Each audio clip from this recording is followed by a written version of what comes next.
যে জল খেয়ে আপনি বেঁচে থাকতে চান, সেই জলে যদি আপনার মৃত্যু লুকিয়ে থাকে, তাহলে ভাবুন একবার কি হতে চলেছে। এটা কোনো সিনেমার ঘটনা নয়, এটা হচ্ছে বাস্তব জগতে ভারতবর্ষের ঘটনা।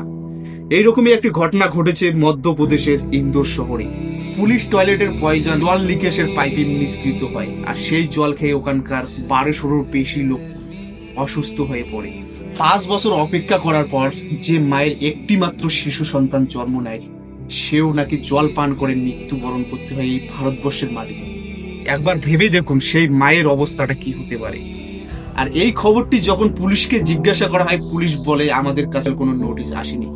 কিন্তু সেখানকার অনুযায়ী আমরা যেটা খবর পাচ্ছি, তারা বলে তারা নাকি 6 মাস আগেই পুলিশকে কমপ্লেন করেছিলেন যে জলের মধ্যে পয়জন মিশ্রিত হয়েছে। কিন্তু এখানে ঘটনা শেষ হয় না।